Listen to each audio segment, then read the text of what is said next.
Some of us have encyclopedias.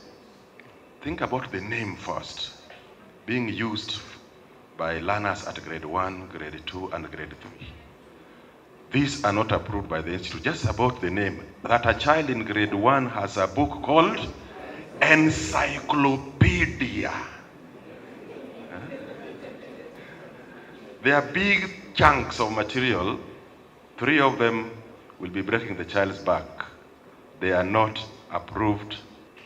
And we were asking ourselves, what do we do? And we made 2 decisions, which I want to take this opportunity to announce here. That the publishers who will go ahead to produce this encyclopedia for use in schools will not be eligible henceforth for tenders to supply government books. But we also went ahead and say, if we come to a school and we find you have material that is not approved, we will revisit your registration status. I think a circular is going to come to that effect. So please take that very seriously. I saw a brochure that announces the availability of a lot of digital materials for use in schools. Luckily, that material says that leaflet says the materials have been approved by KICD. I hope that is the case. And please, we are pleading again. A lot of the digital materials and audiovisual materials that come to our space are not developed in Kenya. They may not be necessarily relevant to the competency-based curriculum. We also insist that they should be evaluated and approved. And this is for very important reasons. I'll only pick on one reason.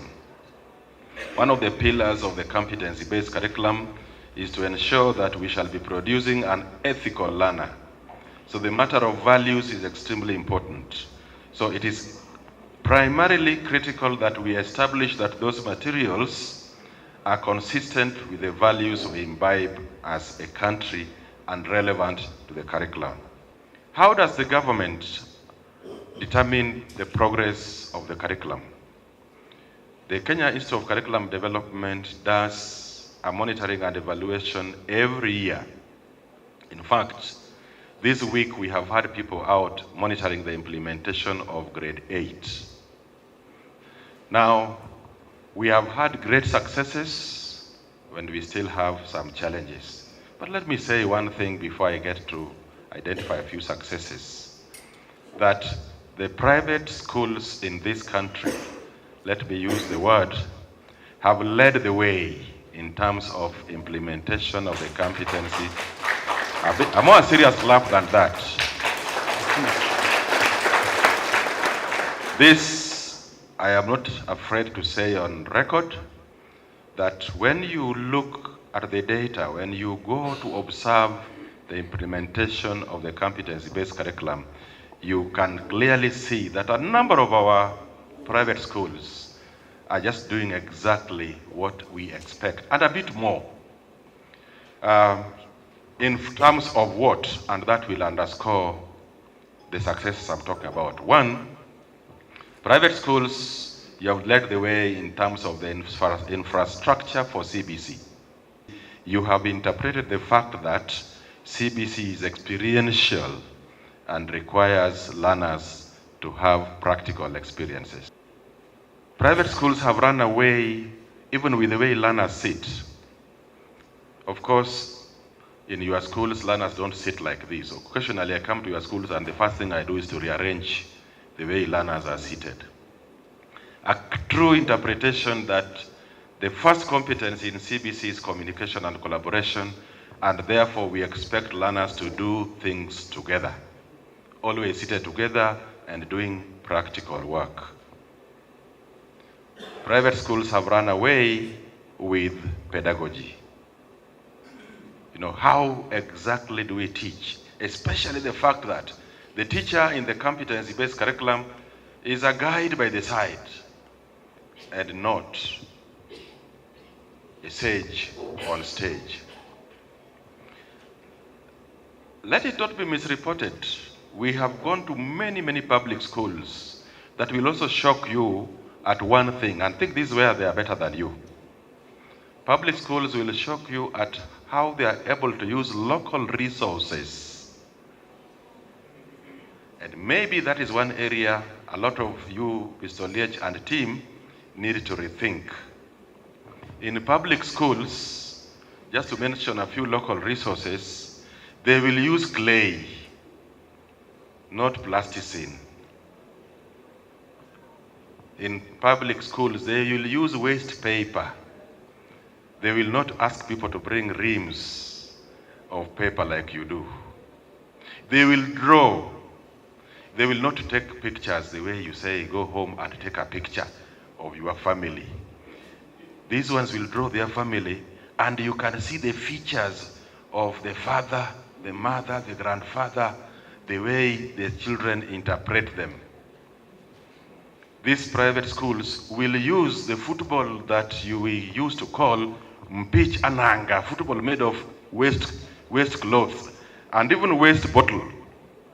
There's a teacher in Dere Boys. Chairman, I wish I had time to bring her here to do a demonstration. Actually, on my phone, she is saved as CBC teacher who does extremely great things. When they even have fashion shows, the clothes of the children are made of bottle tops, they are made of waste plastic, but they come out so nicely that you first want to ask her, where are these imported from? So they have a lot of our good public schools have demonstrated that CBC is implementable by just looking around the space you have and think about what can I use for learning. And that is one of the challenges we have as private schools. Some of us, not all, have still given the impression that CBC is expensive by the things we ask our parents to buy. And I want to encourage your parents to report to you what they may consider unreasonable requests from the school. If the government is saying buy one book, and it's okay for you to ask your teachers, if you think we need more than one text, feel free to suggest. But why do we tell parents to buy 5 books? And a lot of times when I talk to you, I think I've also mentioned that I am one of your parents because I have a child. Actually, I have 2 children in your schools. I will ask my CD here. Go and just ask, why would it be necessary for a school to ask parents to buy 5 books in one learning area, in one grade? That's something for us to think about. And if we have to buy them as a school, that is okay. For the library, maybe 5 copies. So probably we'll ask our parents to support that we are able to buy more, but for reference, maybe by the teacher or some other children, but not necessarily for children to carry. And that goes for, before I forget, especially what we call complementary books. Complementary books are books that, they're not textbooks. They are books that support teaching and learning. Some of them come in the form of revision books. And right now we have just made a decision at KICD that we shall not approve a revision book for grade 1, for grade 2, for grade 3. We'll approve a revision book for pre-primary education, for early years, grade 1, 2, 3, for upper primary and junior and maybe senior. Because this was being wasted or misused by publishers. You find that in social studies, grade 4, they have a revision book for grade 4, revision book for grade 5, revision book for grade 6. When you look at it critically, it is basically a repetition of what is featuring already in the other texts. So that's one area I want to request us to deal with. Another area that the public schools have run away with, and which is a challenge to us, is in terms of what we want to call extra work by learners and sometimes teachers. The common word for it is homework. You people looking at me still give children work that keeps them awake for the better part of the night. Again, I'll use my child as an example. The other day we were late to go home. The child was to go to school on a Monday. We had come home on a weekend. We had to wake up at 4 o'clock because this child could not accept that we have not looked at what they were asked to do. As a teacher, I look at that work and I ask the value. Why would you give a child a task for writing sentences in the opposite and you are asking them to write 40 sentences over a weekend? Or, one of the problems we have been accused of is that we send work on a Friday and we want the work done on a Monday, but we have not given sufficient time for the materials. I am very happy to make an Owalo with my daughter, but honestly, I can't make it in a day. I can't get that sisal in one day. By the way, I have people in Kisumu here, so I'll ask them, can you send me some sisal? And because I made Owalo in school, I'll sit with my daughter and say, Mama, inatengenezwa hivi. And then we can put it together and then dance with it. And I'm able to teach my daughter a song. But if somebody asks you to do it in a day, now if you go to the streets of Nairobi, Waiyaki Way, I don't know about the streets here, you find people selling Owalo. You find people selling Orutu. Because parents have been asked, children have been asked to make them without unreasonable time. Please don't accept purchased things in your school. I went to one of your schools now in Nyanza, I'll not tell you which one. And one of your colleagues was busy showing me the resource center. But they were showing me things that have been bought, not things that the children have made. So that is one challenge that I want to pose to us. Of course, take up the challenge also of unapproved books in terms of progress. There is too much testing in the private schools. Every week are saying we are going to do, in fact, you still call them exams. And when I look at them, you know, now we have 4 types of assessment. We have assessments for learning. That assessment that is supposed to support learning. There's assessment as learning. And then now I'll mention the third one, which is assessment of learning. That is one thing about assessment, too much assessment.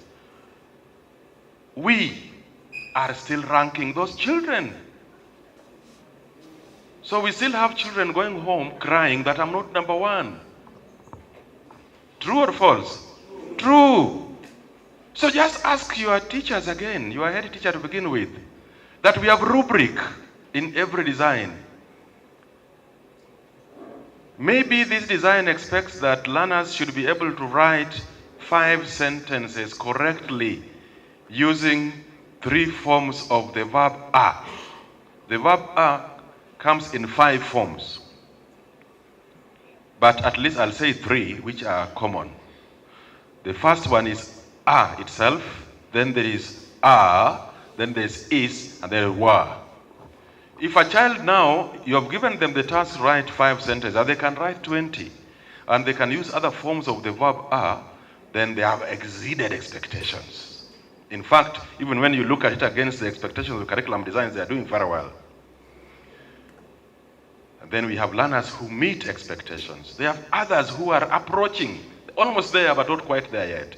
Then we have others which are below. And this rubric is not necessarily meant to declare or brand children. This rubric is meant to give us insight into where the child needs support. From many of your schools, and I almost ran away when one of you invited me to preside over some graduation ceremony, which involved appreciation of some learners in upper classes. And what was that? What sin was there being committed directly before me?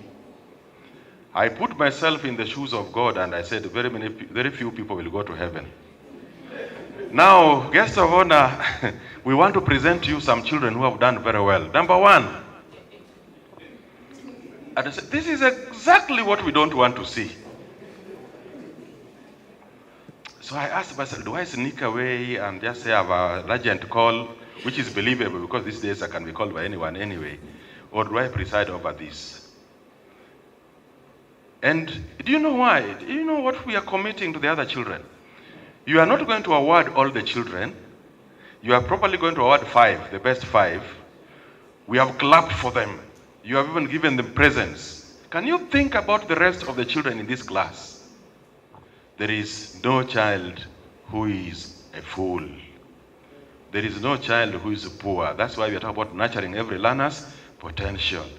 Your duty in that school, please, the duty of that teacher, to identify where every child has a potential and we nurture it. That's a challenge we have, that we are still ranking children, which is not even the bigger problem. The bigger problem is that we are stigmatizing the other children. President William Ruto, in his wisdom, formed a presidential working party. A presidential working party which went around the whole country. We watched as people presented to them. We, as KICD, accompanied them everywhere and actually video recorded the transactions. But most importantly, they produced a report which I want to believe each one of us has on their table. So that is the second working party we have in this country since independence. The presidential working party was composed of many learned people, so they did not say reduce the learning areas. They said rationalize. So at pre-primary school level, the learning areas should be 5. They are still 5, just as they were. So we have language activities, we have mathematics activities, religious activities, creative activities, and environmental activities at that level. You can see, I can pick them like a prayer. The same way you expect me to say, Our Father who art in heaven, I will also be telling us that at lower primary, we said we should have 7. And then upper primary, and we are taking 7 from about 11. At upper primary, they said we should have a maximum of 8 from what were about 12. One major feature of, I think the greatest level, the level that probably had the greatest impact was junior school, where they said, let us have 9 learning areas. 2 major things happened. By the time the decision was being made and the report was out on the 1st of August, 2023, that we should rationalize learning areas, we had already evaluated grade 8 books, the 14 of them, as they were earlier conceptualized. We had already commissioned publishers to publish them because these books needed to be taken to schools in that 3rd term, September to November, for use in 2024. So a lot of the books that you will find, many of your teachers have been asking us this question, will be in the shape in which the curriculum was there earlier on. So what are the rationalized learning areas at grade 8? I will count, and where we miss them, you will fill the gaps. I'm counting these because there is something important. Let's start with English. That is very important. We go to Kiswahili. In this part of the world, Oliver, it is called Oswahili. Very important. We go to religious studies. And that could be IRE or HRE or CRE, counting as one subject, number 3. Number 4, we go to integrated science, extremely critical for the learners. Number 5, we go to social studies. Number 6, we go to pre-technical studies. Number 7, we go to creative arts. Number 8, we go to agriculture and nutrition. And number 9, what have I left out? I hadn't mentioned mathematics. The main problem is in creative arts, pre-technical studies, agriculture and nutrition. Because in what today, according to the curriculum design, is creative arts, we have put together almost 5 separate learning areas. We have physical education there. We have art, fine art, or what was called art and craft. we have music, we have drama, all into creative arts. In what is pre-technical studies now, and remember, these ones had different books. There were books already for performing arts, there were books already out for physical education, and there were probably books out already for visual arts. So the question teachers are asking me is, where are the books now that are relevant to this? Now, but that is even a better question. The other question, Mr. Chome, which started on is, I thought there were clever people at KICD, led by a professor of education. How the hell could they think that all those learning areas could be combined into one? We were told rationalize. So the question in the curriculum developer's mind is, there was a reason we needed knowledge, skills, and attitudes relevant to performing arts, visual arts, and physical education.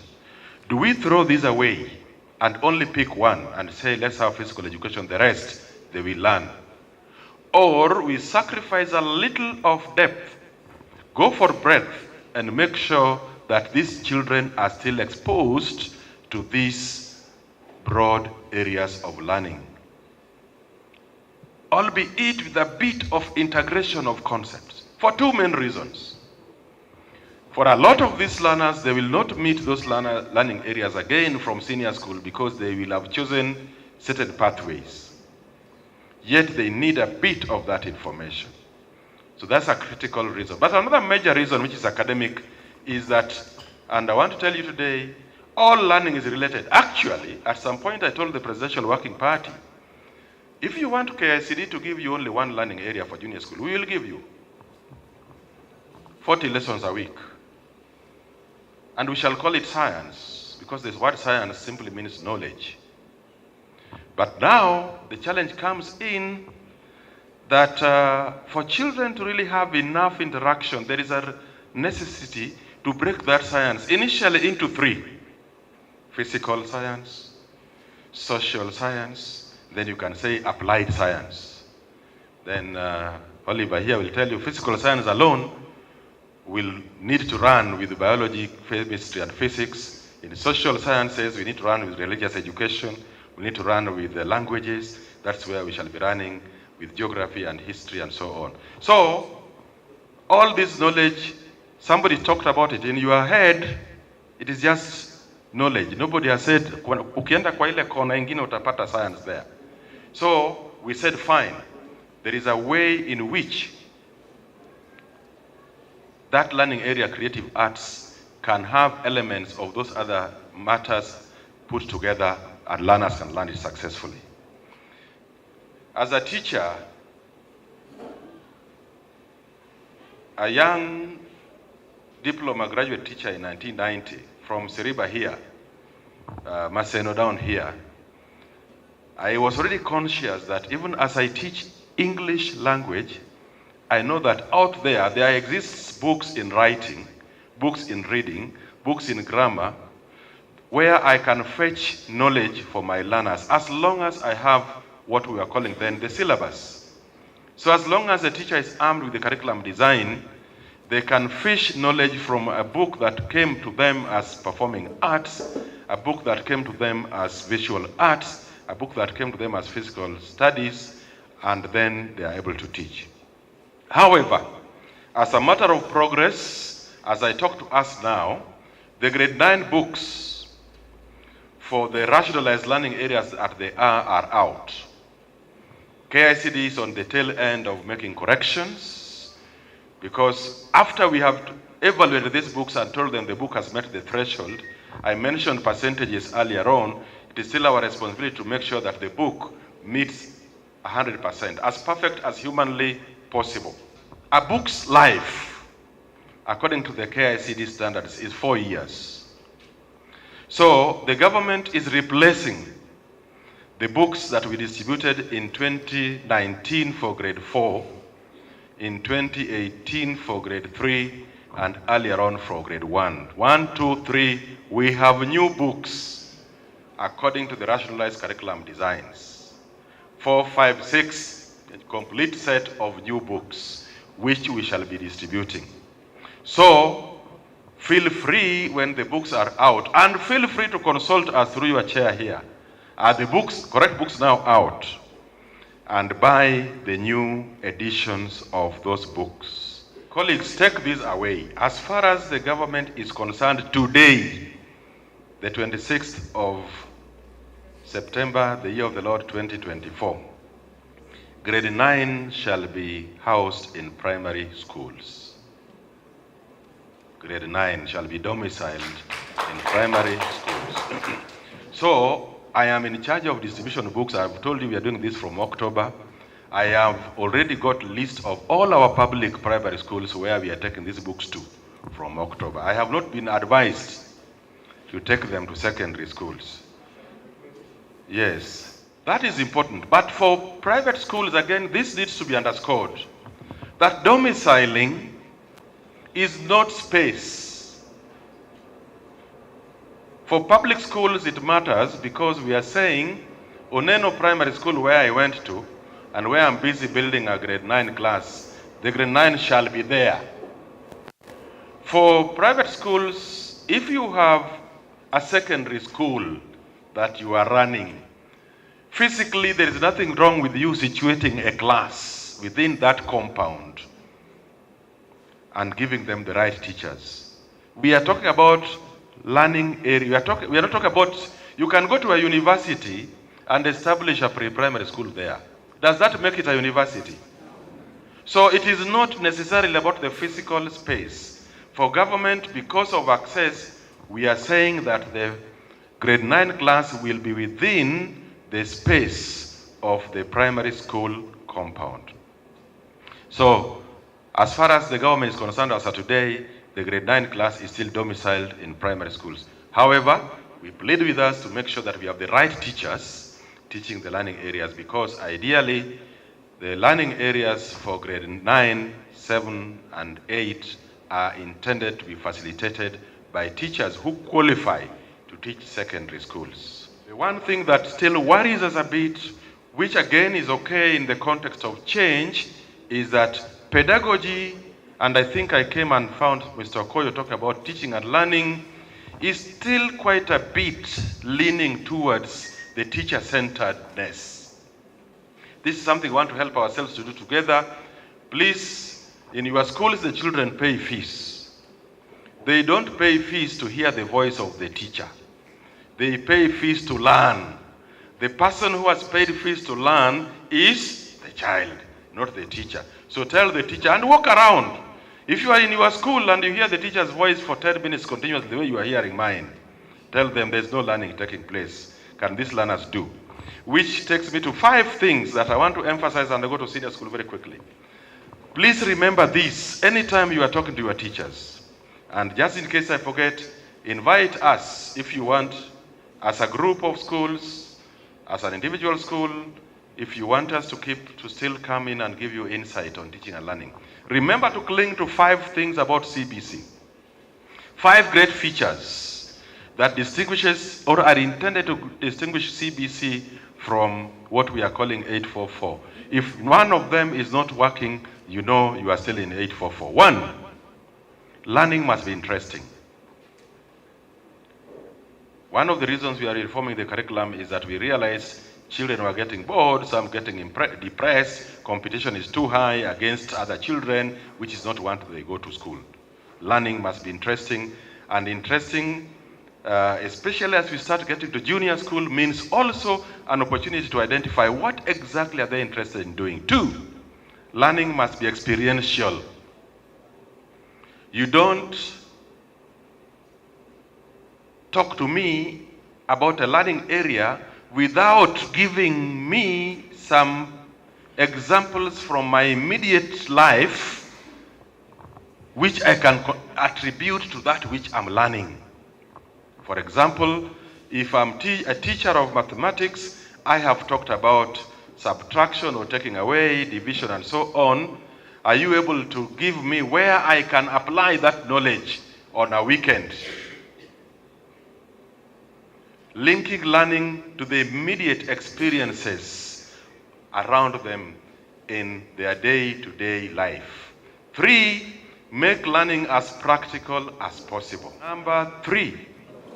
Number 4, please insist on the values. I know some of you, I'm not going to mention, but I'll mention a public school so that it doesn't look like I'm favoring any of you. You have got to go see here and see what the children are able to do with a band.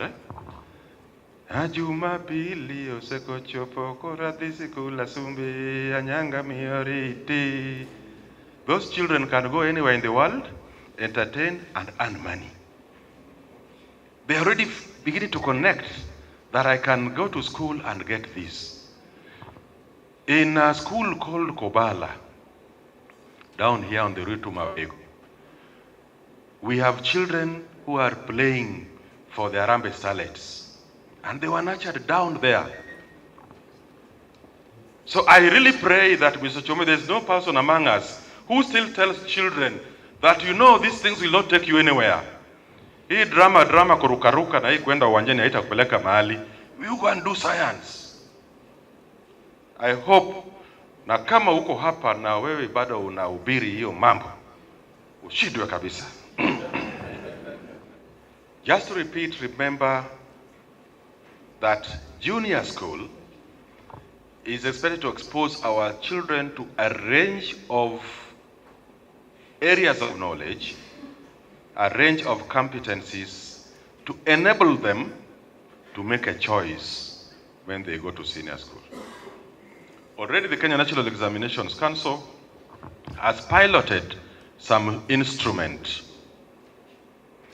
where children indicate areas of preference, and it is working. Children are already clear in their mind, they want to go to STEM. STEM means science, technology, and mathematics. Children are already deciding, I want to go to arts and sports. Children are already deciding, I want to go to social studies. So now, sticking with those 3 pathways, the advice I want to give you, I'm home, so I want to steal to you some secret. I want to cut for you cleverness.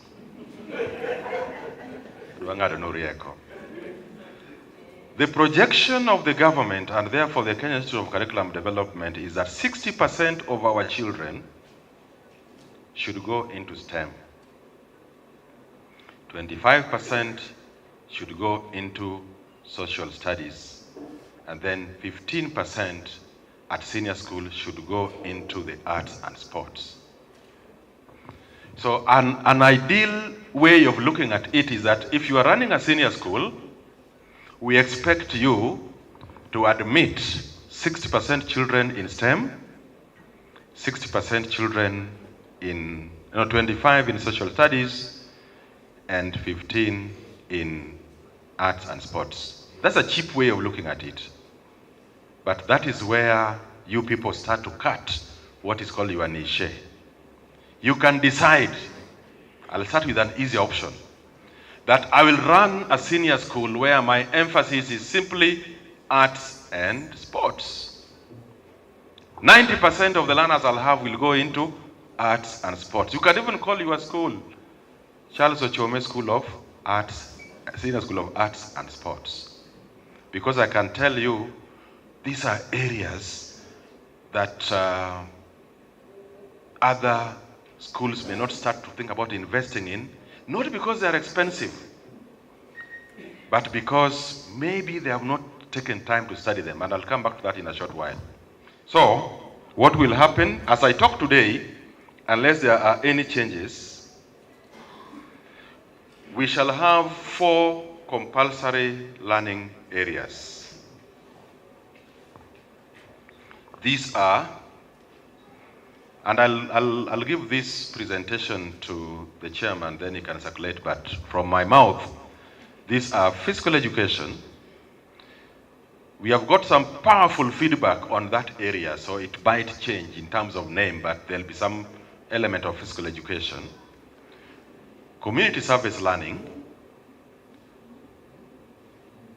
English language, Kiswahili language. So if you are planning in terms of teachers, you must invest heavily in teachers of English, heavily teachers of Kiswahili. Community service learning, let me explain it in a minute, basically is an experience of what the children learn at school within the community space for two reasons: to extend the children's learning, but also to contribute to something in the community.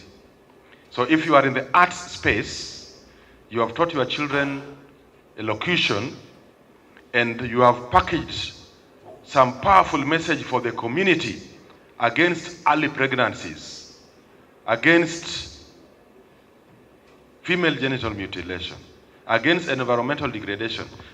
Children can take this message to the community by way of drama, by way of elocution, and then they are able to say, have we passed some important information to the children, the parents? How have the parents responded? The geography children can go, and agriculture can go to the village and just aid my mama and my baba in terms of modern, better methods of farming. So we expect that the community service learning, there will be no one teacher called a teacher of community service learning. Every teacher in that school will be socialized on how they can link their learning to experiences in the community that they will take to the children to at least once in every year. So that should not worry you. Physical education, yes, I'm a teacher of physical education myself, because when I went to Seriba, physical education was compulsory. And the main areas are not neurological sciences. We still did ball games, we still did athletics, we did gymnastics, we did wellness. So take the teachers through these so that at least 5 of your teachers can comfortably take the learners in that school into physical education. Then invite known physical education facilitators in this country. Some universities still produce them. If you don't have that list, we can give to you.